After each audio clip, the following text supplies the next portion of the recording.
Then the latest, Vivek has an idea for a kind of a literary or civics test. Now, his test is limited by age for people 18 to 24. He wants it either, alternative of literacy, civics, or service. The Darren Beatty and some others have taken it further and suggested there should just be a broad literary test to prohibit people from voting. That's patently unconstitutional, has already been declared as such. So you would have to have a constitutional amendment to pass it. But Vivek comes from the caste system of India, his family does. We don't need that here in America. It's one of Vivek's dumber ideas, to put it quite frankly. I mean, why Republicans, just politically speaking, want to run on literacy tests? Because we've done this before. And it's amazing. People like Beatty seem to be completely unaware of American history.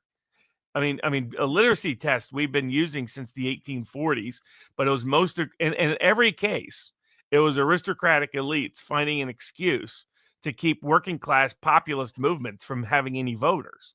It was mostly used in the South between 1890 and 1960, not only to keep all black voters off the polls, but to keep most working class and poor whites from voting.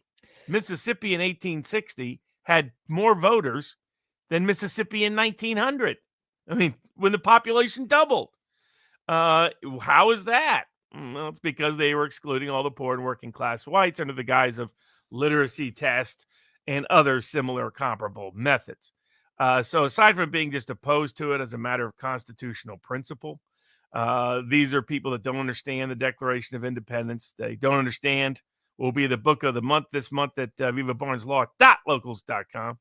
Common Sense by Thomas Paine, the true intellectual father of the American Revolution. Nor do they understand Lincoln at Gettysburg, the speech we covered over this past month at vivabarneslaw.locals.com. They don't understand who and what America is. That your only right, your territorial sovereignty says that the government has the right to govern you. The Declaration of Independence and the American Revolution and Lincoln at Gettysburg and Thomas Paine's Common Sense says they only derive that right if you consent to give it to them. And so that's why that's why all men being created equal and all rights coming from those people, coming from individual human beings, changes that territorial sovereignty.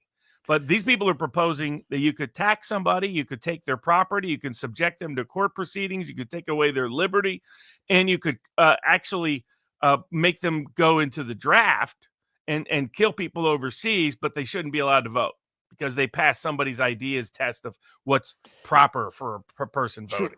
But what of the idea? I noticed that Vivek sort of conducts himself like a younger Trump, and maybe the idea here is put out something that's sort of more outlandish of an idea so you can backtrack and say, okay, well, no test to vote, but at least have some decent civics classes in school so that Americans understand and appreciate. The focus should be on education. It should not be conditioning. The idea that we should give the state. Now, I disagree with it philosophically, morally, right at its core, because it's an elitist, aristocratic idea. The other thing is politically, I oppose it because it's just bad politics and it's dumb politics. These ideas, if you dig deep, like you can just go into Darren Beatty's responses and you get a bunch of racist without fail. There's a part of the intellectual dissident right that likes to flirt, as Beatty himself he lost his White House job because he liked to flirt with these people, with racist, with white nationalist, with neo-fascist, with people who come up with ideas like let's have a monarchy again. I mean, these are ludicrous, idiotic, imbecilic notions, but they litter the dissident right for the last century, and they contaminate the more popular, more populist, more traditionally conservative ideas, more American ideas, and damage them by simple association and affiliation. And it's most recently revealed with Richard Hanania. I mean, Richard Hanania suddenly, rode Trump to social media success, gets a job at the University of Texas, and then becomes a Trump hater and a war whore and every other idiotic ideology. But he was another one of these guys that believed in some of these things and had a little subtext of racial dynamics being present.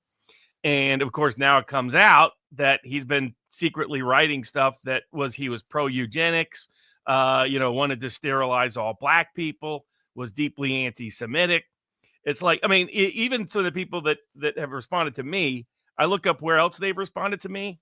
They tend to that are, for these ideas. Disproportionately, they show up as Jew haters. They show up as unusually obsessed with Israel. Can have obvious racial prejudices present. But so I don't want to be associated or affiliated with any of those people. But the other problem is just practically. I mean, you have to be an idiot. You have to be an imbecile. You have to be as historically illiterate as Darren Beatty is. And again, I like a lot of what his writing is at Revolver, like a lot of his reporting. Stick to journalism, Darren, and not the idea cabinet. It's not your strong point. Who do you think's going to administer this? We know how licensing regimes work. We know how literacy tests work, right? Every single literacy test or version thereof in American history has been used to help elites screw working class people and kill populist movements. Every single one. We don't have to wonder what will happen. We know what will happen, number one. Number two, just look around at licensing regimes today. Law, medicine, controlled by what? Access through testing. Guess who dominates those professions? Hint, it ain't conservatives. So why conservatives would embrace the aristocratic values of the professional managerial class that is going to gut them? The first person they'll disqualify from voting is Darren, because they'll say you don't have the proper understanding of things. And they would basically crush themselves, and they're too dumb to realize it. Well, but there's a flip side to that. Someone had joked. It was once a concept, you should only be allowed to vote if you have property. The idea being if you have nothing at stake for the consequences of your vote, you shouldn't have the right to vote. Obviously, that isn't the real reason they put in that limit, though. To be they put that limit in because they didn't want, because there are a bunch of working class people that helped make the revolution possible that the local elites wanted to screw over in the states after the American government was formed. I mean, that's what that history was. And the Andrew Jackson movement and the Thomas Jefferson movement helped reverse that. We had universal suffrage for almost any nation in the world. And Thomas Paine, the intellectual father of the American Revolution, was for universal suffrage, including men, women, and abolition, all the way from the get-go.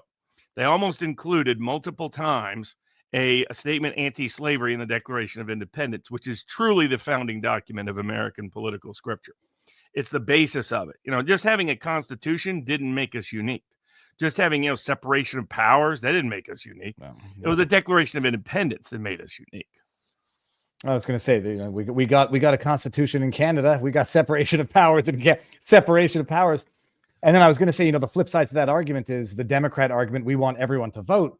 And I think, most people would agree everyone who has the right to vote should be allowed to vote, but there should be some checks and balances in that you should just make sure you are who you are when you vote and that your vote is free and enlightened. And we shouldn't have dead people voting.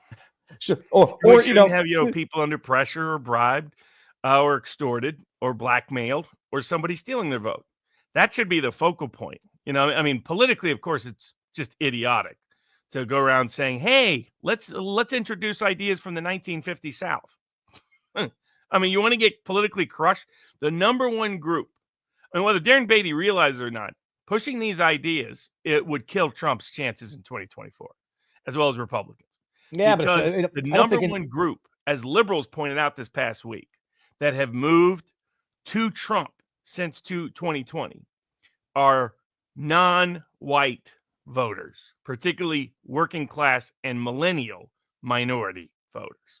Why do we want to go around and say, oh, now we think about it, we'd like to make the ballot box look like our country club? Pay a little poll tax. You have to have a certain amount of property or status to get in. You got to pass a test. It's like, this is why Republicans are constantly committing political suicide. I think most people are saying it's not a realistic proposition anyhow. As an idea, conceptually, some people might, like the idea. Vivek needs to keep his ideas of the Indian caste system to himself. We don't need to hear an American Vivek.